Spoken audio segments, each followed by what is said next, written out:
Es un bloqueo. No vamos a dejar pasar a nadie que no debería estar pasando. Recuerdan, nos sacaron todos nuestros derechos energéticos. Sacaron todo nuestro petróleo no hace mucho y lo queremos de vuelta, pero ellos lo sacaron ilegalmente. Lo que ha sucedido el día de ayer y hoy, cuando el gobierno de los Estados Unidos dice que le pertenecen a ellos y que los venezolanos le robamos el petróleo. O sea, que el petróleo venezolano le pertenece a ellos. Que los minerales venezolanos, el oro y todos los minerales le pertenecen a ellos. Y lo que nunca habíamos escuchado, que las tierras de Venezuela le pertenecen a ellos y se lo tenemos que devolver de manera inmediata. Sencillamente, es una pretensión guerrerista y colonialista. Y lo hemos dicho bastante y ya todo el mundo ve la verdad. La verdad ha sido develada. Se pretende en Venezuela un cambio de régimen para imponer un gobierno títere que no duraría ni 47 horas. Hola, ¿qué tal amigos? Bienvenidos a La Clave de la Noticia. Los saluda Iván de México. Las declaraciones del presidente Donald Trump de que su petróleo fue robado por Venezuela no tienen sustento legal alguno. Y es que hay que hacer un resumen del marco histórico. Finalmente Venezuela en los años 1900, 1910, 20 otorgó varias concesiones a empresas estadounidenses, inglesas, francesas, etcétera, incluso alguna holandesa. Pero estas concesiones para la explotación, venta e incluso refinación del crudo, pero estas empresas tiempo después aceptaron el cobro de impuestos por parte del gobierno venezolano, que incluso llegó de un 50 hasta un 60%. Pero aquí lo importante es lo siguiente. Después vino la nacionalización de la industria petrolera en Venezuela, donde las empresas estadounidenses aceptaron que se les entregaran los dineros correspondientes a dicha nacionalización, por lo cual no hay sustento legal alguno de que el petróleo que tiene Venezuela se lo hayan robado a los estadounidenses, dado que ninguna de las empresas en su momento estuvo en desacuerdo o protestó ante esa nacionalización.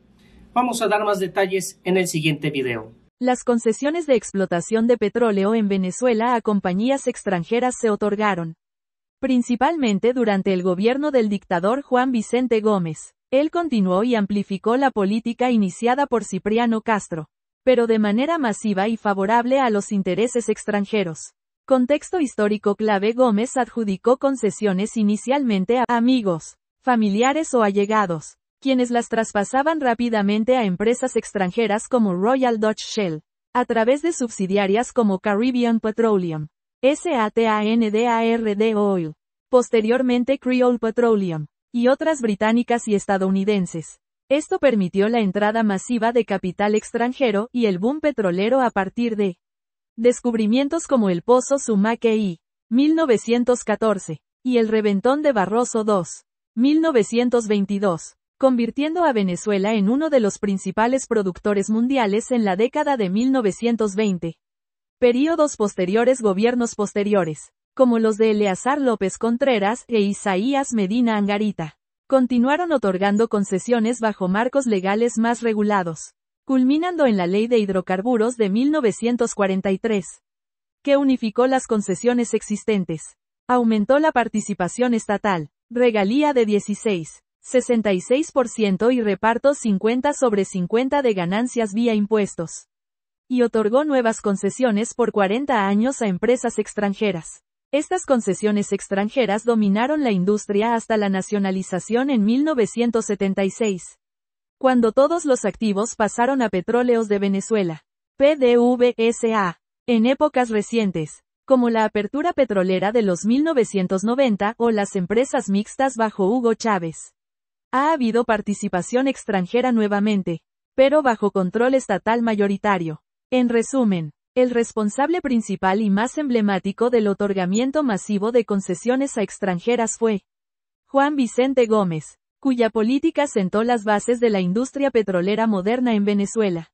Detalles sobre la nacionalización del petróleo en Venezuela en 1976. La nacionalización de la industria petrolera venezolana ocurrió de manera pacífica y planificada. Durante el primer gobierno del presidente Carlos Andrés Pérez, 1974-1979, En un contexto de altos precios del petróleo tras la crisis de 1973 y el fortalecimiento de la OPEP. Marco legal. La ley orgánica que reserva al Estado la industria y el comercio de los hidrocarburos fue aprobada por el Congreso Nacional el 21 de agosto de 1975 y promulgada por el presidente Pérez el 29 de agosto de 1975. Esta ley reservaba exclusivamente al Estado venezolano las actividades de exploración, explotación, refinación, transporte y comercio de hidrocarburos. Entró en vigencia el 1 de enero de 1976, extinguiendo automáticamente las concesiones otorgadas a empresas extranjeras, que databan de décadas anteriores y estaban programadas para revertir en 1983. Creación de PDVSA. El 30 de agosto de 1975 se decretó la creación de Petróleos de Venezuela. PDVSA. Como empresa estatal holding. A partir del 1 de enero de 1976.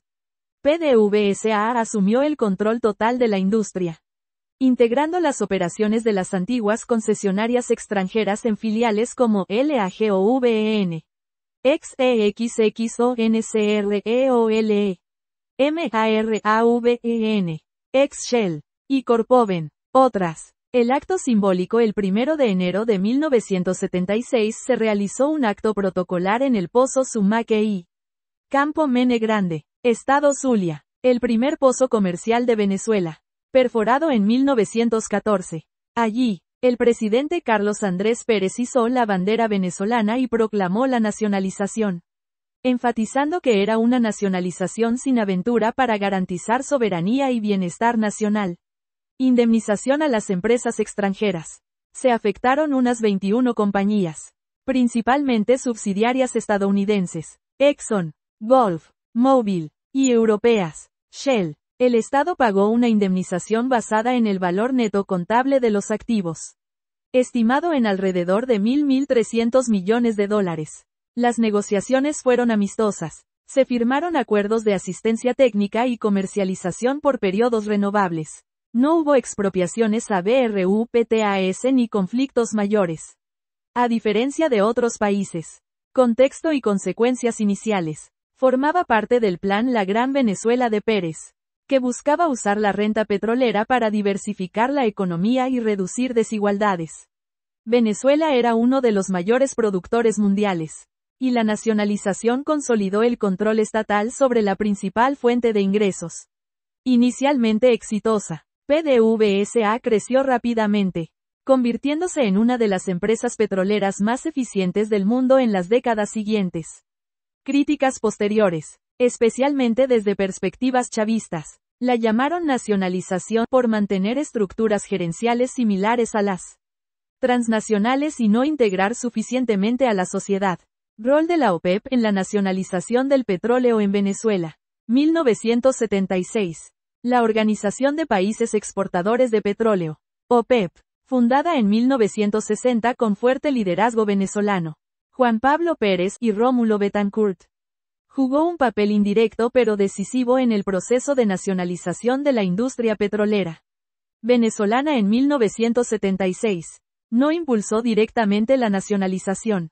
Su objetivo principal era coordinar precios y cuotas de producción, pero creó las condiciones geopolíticas y económicas que la hicieron posible y exitosa. Contexto clave. ¿Cómo la OPEP facilitó la nacionalización? Fortalecimiento del poder de los países productores. 1960-1973. La OPEP permitió a Venezuela y otros miembros romper el dominio de las 7 hermanas compañías transnacionales como Exxon, Shell, Mobil. Desde 1960, Venezuela fijó unilateralmente impuestos y regalías más altos, de 50% a 65% en 1958. Y hasta 95% antes de 1976. La OPEP coordinó estas acciones, evitando que las empresas RESPONDIERAN con boicots o bajadas drásticas de precios. Crisis del petróleo de 1973 y el embargo árabe. El embargo de la OPEP, liderado por países árabes, tras la guerra de Yom Kippur, cuadruplicó los precios del petróleo. de 3 a 12 dólares por barril, y más alto después. Esto generó enorme confianza económica en Venezuela, ingresos récord y superávit fiscal. Los países productores demostraron que podían controlar precios y producción sin depender de las transnacionales. Libia, Irak y otros miembros ya habían nacionalizado o tomado control mayoritario. Venezuela vio que era viable y seguro hacerlo sin represalias graves. Efecto demostración en la OPEP. La victoria de Libia. 1969-1971.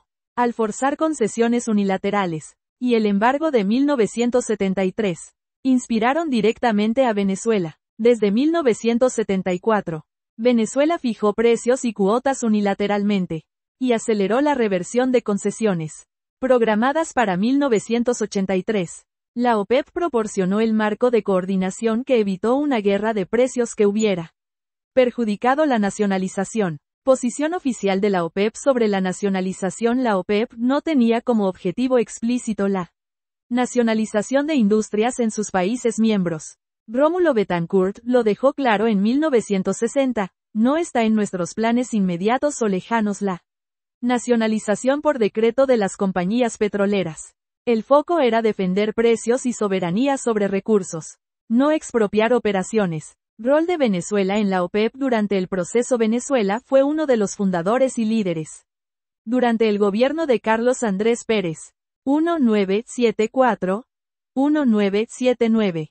Venezuela participó activamente en la OPEP, defendiendo aumentos de precios y cuotas. La nacionalización se presentó como parte de un movimiento global de soberanía impulsado por la OPEP.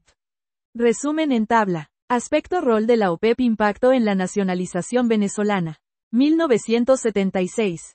Creación y coordinación. Fundada en 1960 con liderazgo venezolano, rompió monopolio de transnacionales y fortaleció soberanía estatal. Crisis de 1973. Embargo y cuadruplicación de precios generó riqueza récord y confianza para nacionalizar sin riesgo. Efecto demostración. Nacionalizaciones en Libia, Irak, Argelia, etc. Demostró que era posible y viable.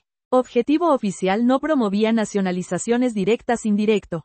Creó condiciones favorables. Resultado final. Venezuela nacionalizó pacíficamente, sin conflicto, con indemnizaciones justas. Consolidó control estatal vía PDVSA.